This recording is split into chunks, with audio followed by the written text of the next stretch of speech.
Saudara-saudara pendengar yang kami kasihi dimanapun Anda berada, Anda kembali bersama kami dalam acara Telaga Tegur Sapa Gembala Keluarga. Acara ini diselenggarakan oleh Lembaga Bina Keluarga Kristen atau LPKK kerjasama dengan radio kesayangan Anda. Saya Yosi akan berbincang-bincang dengan Bapak Penginjil Sindunata Kurniawan MK. Beliau adalah seorang pakar dalam bidang konseling keluarga. Perbincangan kami kali ini tentang kepribadian obsesif kompulsif. Kami percaya acara ini pasti bermanfaat bagi kita sekalian, dan dari studio kami mengucapkan selamat mengikuti. Pak Sindu, apa sih artinya kepribadian obsesif kompulsif ya? Kok dari namanya saja sepertinya jarang kita dengar, dan terutama saya masih belum mengerti apa artinya. Silakan Pak Sindu. Kepribadian obsesif kompulsif itu mengandung dua kata. Yang pertama kata obsesif. Obsesif ini artinya satu ide yang terus diulang-ulang muncul dalam pikiran. Itulah kata obsesi atau muncul kata obsesif. Kompulsif itu adalah satu perilaku yang diulang-ulang. Jadi itu tadi ide, sekarang perilaku. Nah, ini kemudian ada gabungannya kepribadian. Jadi ini memang salah satu jenis gangguan kepribadian, atau dalam bahasa Inggris personality disorder.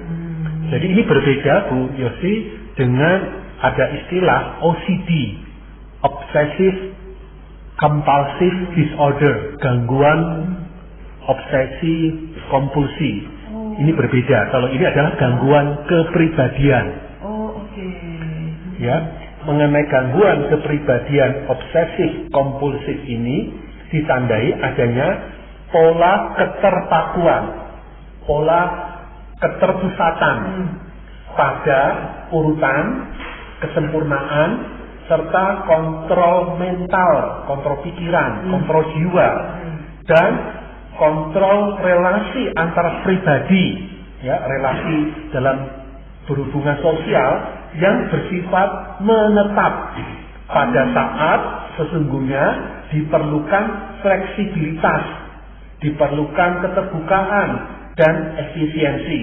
Jadi pada saat seseorang butuh sebenarnya luwes, fleksibel, terbuka, efisien, malah diri kita terpaku mengejar hal-hal urutan, kesempurnaan, kontrol diri, kontrol relasi, sehingga kita tidak fleksibel dan efisien. Lalu apa Pak ciri-cirinya seseorang dikatakan memiliki gangguan kepribadian obsesif kompulsif? Jadi minimal harus ada 4 tanda, 4 gejala di antara 8 tanda yang nanti kita akan bahas. Oh ya, baik Pak, kita bisa lanjutkan ini, sepertinya menarik. Yang pertama Bu Yosi, yaitu tandanya adanya keterpakuan pada detail, keterpakuan pada aturan, pada urutan, keterpakuan pada organisasi, keterpakuan pada jadwal, sehingga inti dari suatu kegiatan menjadi hilang. Ya. Jadi esensinya malah terkaburkan dengan yang dikejar itu tadi ya Pak ya? Betul. Aturannya, strukturnya mungkin seperti itu. Betul. Jadi misalnya ya Bu Yosi ya, sederhananya misalnya kita mau membuat surat. Ya, membuat surat lamaran kerja bagi kita yang mau cari kerja. Kita ketik, habis itu, aduh, ini komanya di mana ini ya? Pakai koma atau tanpa koma? Kita gelisah, sudah di print misalnya, diperiksa lagi, ya, diwobar lagi, benar? Ya, imajinasinya Bu Yosi ini ngetik lagi. Aduh, minta tanya orang lain ini, oh dapat kirim, oh iya kan. Habis itu kita mau poskan, kok rasanya ini perangkonya ini kok miring ya, kurang proporsional, presisinya, ketepatannya kurang. Kita bongkar lagi, jadi nggak efisien. terlalu terpaku karena kita lupa. jadi bimbang, khawatir. Oke, ya. Sampai akhirnya suratnya tadi tidak terkirim-kirim ya Pak ya. Betul. Gitu ya. Ya.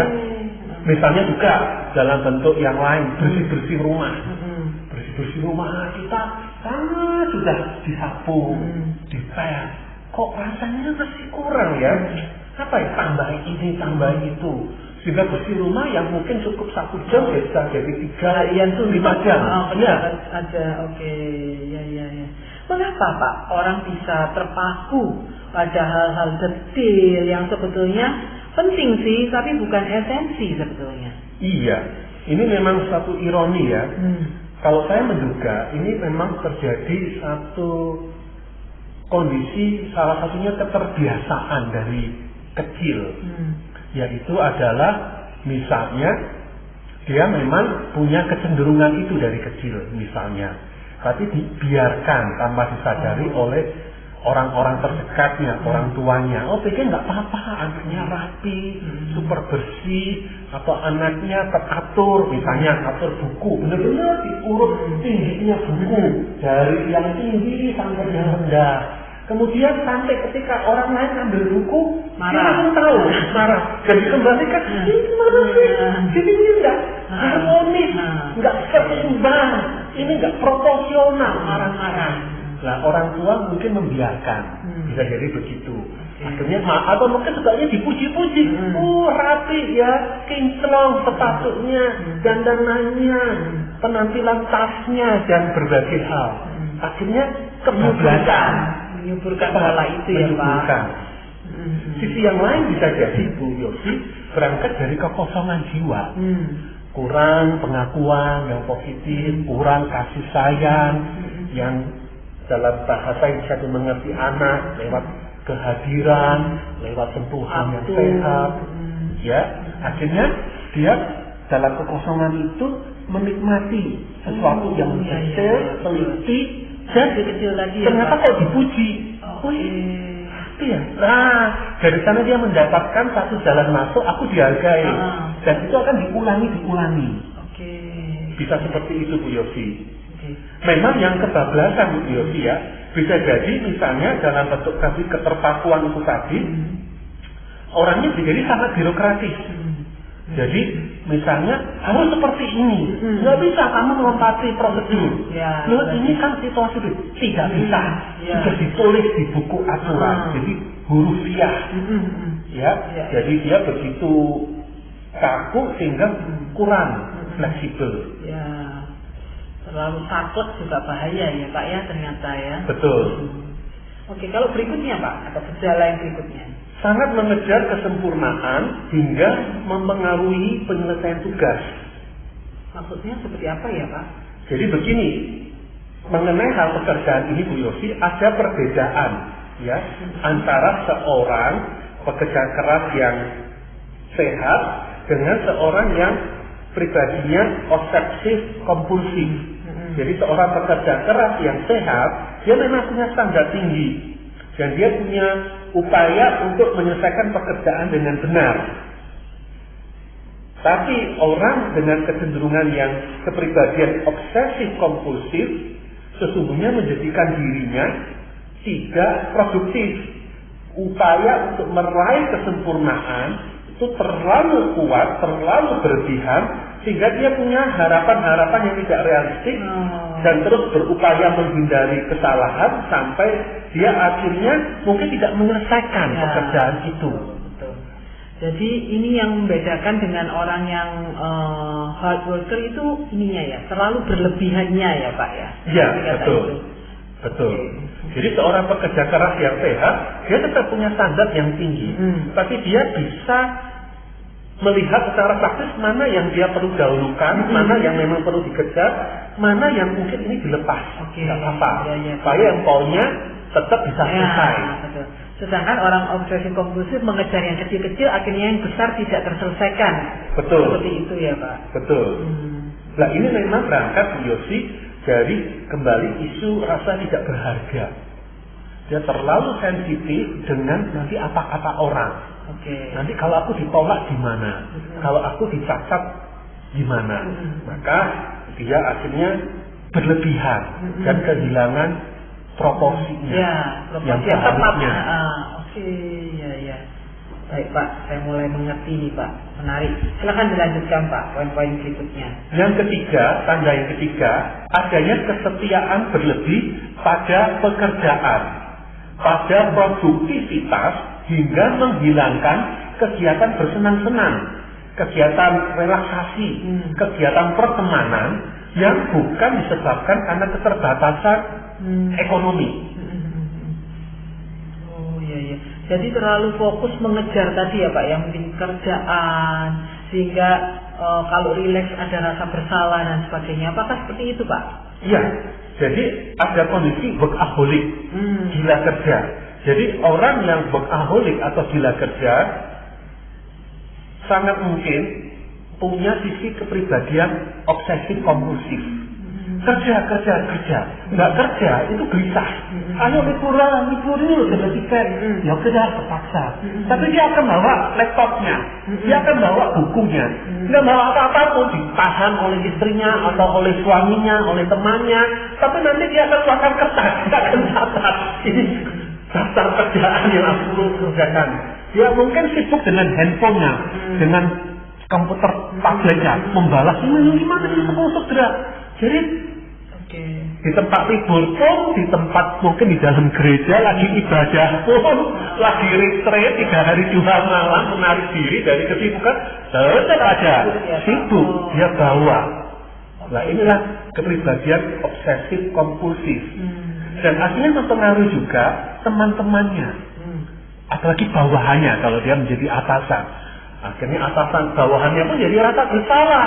Kalau aduh bosku kok kerjanya sampai jamnya lebih-lebih ya, nyari 24 jam, sehingga bawahannya pun ya akan keseret, akan ikut. Itu menjadi budaya kerja, budaya organisasi yang sayangnya kurang sehat. Nah dalam hal ini saya teringat satu kisah nyata yang saya baca beberapa waktu lalu, Bu Yosi, situasi ekstrem di Jepang sampai orang meninggal dunia. Oh iya, betul. Saya juga mendengar kabar di televisi ya. Iya. Jadi karena itu tidak ada waktu istirahat sampai mengalami serangan jantung. Tentunya bukan hanya sehari, 2 hari, seminggu ya, tapi gaya hidup yang berminggu-minggu, berbulan-bulan. Ya, ibaratnya mesin tidak pernah turun mesin, diforsir. Ya, itu tadi ya, kata kuncinya berlebihan ya Pak ya. Sebetulnya kan kita baik gitu, suka pekerjaan kita ya, setia terhadap produktivitas, tetapi ketika berlebihan itu menjadi satu gangguan. Iya. Menarik Pak. Silakan Pak. Poin keempat. Yang keempat, tanda yang keempat, adanya kecenderungan untuk menjadi sangat teliti, sangat cermat, dan tidak fleksibel, baik dalam masalah moral, etika, dan nilai-nilai yang bukan karena budaya atau agama. Misalnya seperti apa Pak? Jadi begini, maksudnya kalau itu memang soal ada doktrin, soal ajaran, kebenaran yang dipercaya agama, iman atau budaya, ya oke. Tapi dalam konteks kepribadian obsesif kompulsif ini melampaui sesuatu yang tidak ada, tapi dia tambah-tambahkan. Sesuatu yang masih bisa tertoleransi, tapi dia bakukan dan mutlakkan. Kaku gitu ya Pak ya, bukan aturannya ya. Mirip mungkin kalau kita lihat di Alkitab, kan? Kisahnya orang Farisi, kan? Sekian hal sebenarnya di dalam hukum Taurat tidak ada, di dalam perjanjian lama tidak ada. Tapi kaum Farisi menambah-nambahi. Jadi dalam bentuk yang lain. Sekte kelompok orang Farisi ini mengalami gejala kepribadian obsesif kompulsif. Yang oleh Tuhan Yesus ditegur. Betul. Dengan keras ya Pak ya. Betul. Seperti kata Tuhan Yesus, kamu menekankan yang di luar. Dalamnya ini akhirnya kamu abaikan. Kamu tabur putih, tapi itu kuburan. Dan di dalamnya tengkorak-tengkorak. Nah, orang kepribadian obsesif kompulsif bisa kehilangan fokus seperti bahasan kita di awal. Kehilangan proporsi yang sesungguhnya. Betul, yang tadi ya, dia sibuk mengejar yang di luar atau yang detailnya, tetapi kehilangan esensinya. Tepat. Pokoknya, ya Pak ya. Tepat. Oh, iya. Jadi kurang spontanitas, kurang terlalu moralistik, suka menghakimi orang lain, termasuk suka menghakimi diri sendiri. Oh, iya, iya, iya. Jadi rasa bersalahnya terlalu tinggi tadi ya, Pak? Iya, rasa bersalahnya tinggi. Dan juga artinya gampang menyalahkan orang lain. Oke. Nah, ini sebuah kesedihan. Ya, bahaya. Ya. Bisa bahkan mengakibatkan bunuh diri ataupun ini ya, Pak ya, penghakiman yang berlebihan terhadap orang lain ya, Pak ya. Betul. Oke, yang berikutnya, Pak, silakan. Yang kelima, ketidakmampuan untuk melepaskan benda-benda yang tidak penting atau yang telah digunakan. Kok bisa ya, Pak? Apa relevansinya, Pak? Situ. Ya, relevansinya rasa tidak aman. Jadi memang orang kepribadian obsesif kompulsif berangkat dari rasa tidak berharga, sejalan dengan itu berangkat dari rasa tidak aman.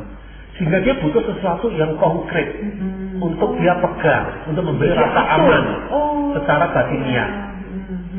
Mengatur jadwal dan berfokus pada jadwal, ketelitian, detail, termasuk di dalamnya benda-benda. Ya, betul. Misalnya ini pakaian, harusnya sudah bisa dibuang. Kamu kan udah beli baju baru, numpuk. Jangan, nanti kalau ada bencana, gunung berapi meletus, ada tsunami, ada ini ada cadangannya. Jadi antisipasinya tahun depan. Ngapain kamu punya begitu banyak ini. Iya kan, nanti. Oke, nanti akan saya bagikan nanti. Tapi sampai sekian tahun tidak terwujud, menimbun. Ya.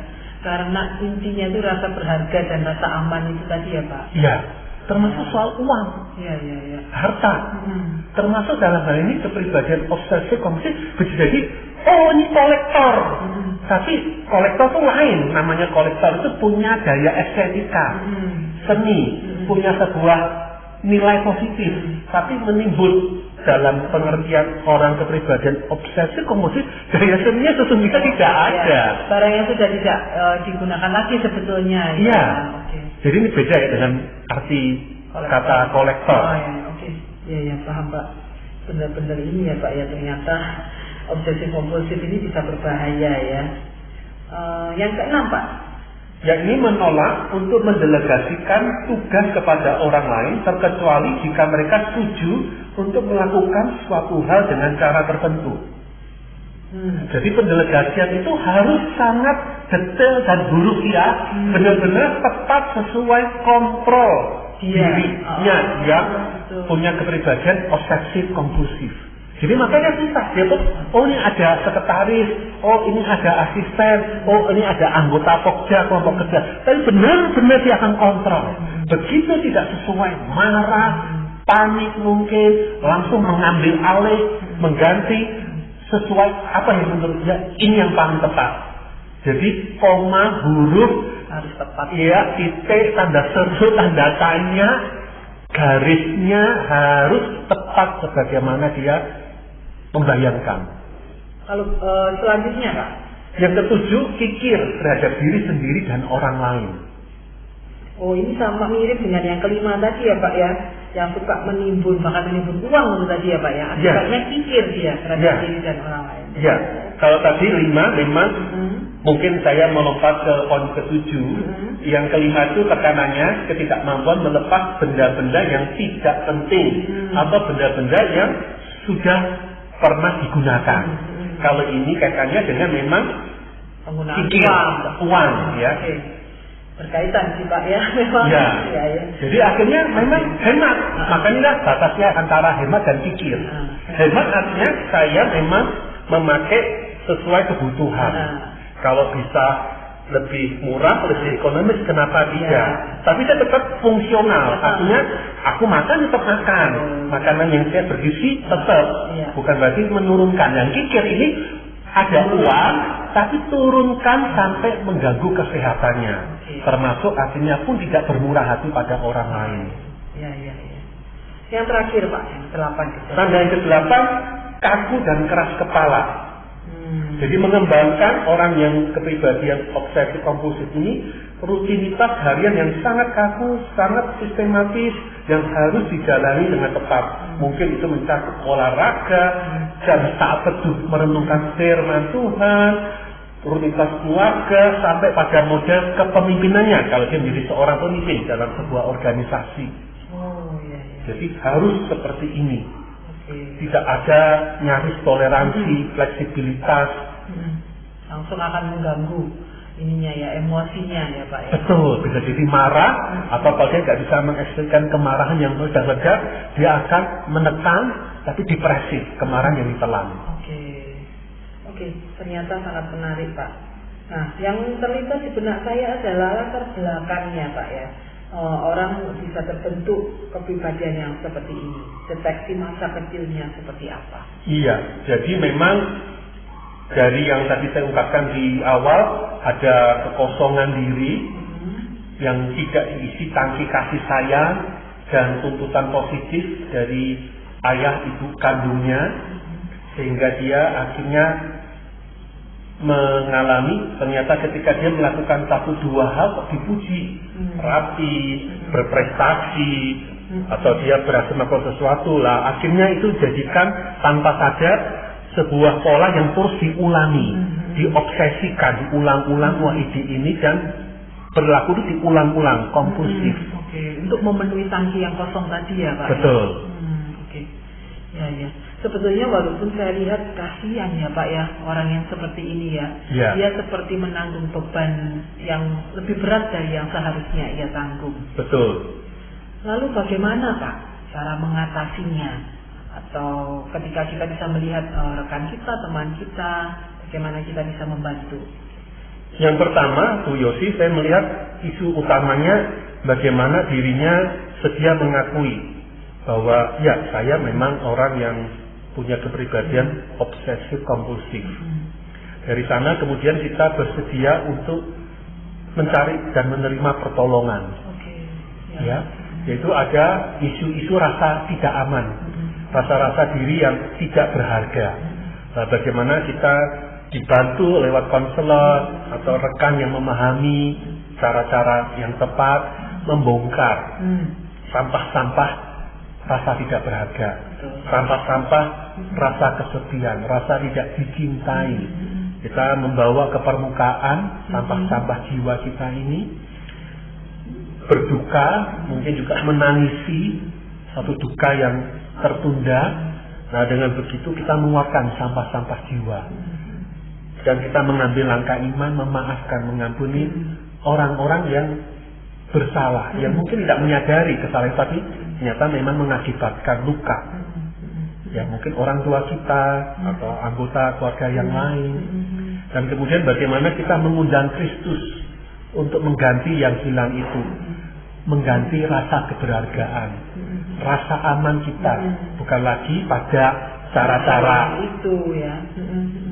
Kepribadian obsesi kompulsif, tapi rasa aman dan rasa berharga karena Kristus sudah mati, menebus dan bangkit untuk aku. Nah, itu yang kemudian langkah kedua, Bu Yosi, diulangi terus. Ya, karena ini bukan langkah sesaat. Luka dan kekosongan, pola keliru itu bukan satu, kalau ibaratnya benda ya, bukan sekedar sebuah batu dan hilang, dibuang hilang. Kita buang hilang semua beres. Gitu ya. Kalau benda lebih tepat digambarkan seperti bawang merah, ada lapis-lapisnya. Kita kupas, di hari yang lain, minggu yang lain kita kupas, di tahun yang lain kita menemukan lagi, kita kupas, dan diganti dengan penghargaan yang benar dari Kristus. Sejalan dengan itu, mari membangun batas-batas yang sehat. Biasanya tidak pernah istirahat, ambil hari Sabat, benar-benar lepas dari laptop, dari gawai, gadget, ya, matikan puasa teknologi, puasa digital. Jadi puasa untuk abad 21 tidak cukup. Puasa makan minum, mungkin nggak usah puasa makan minum, nggak apa-apa.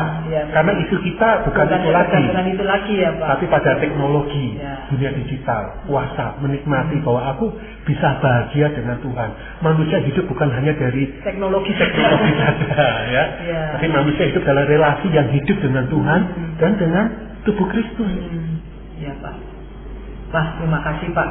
Apa yang Bapak sampaikan sangat menarik dan sangat mencelikan saya, ya.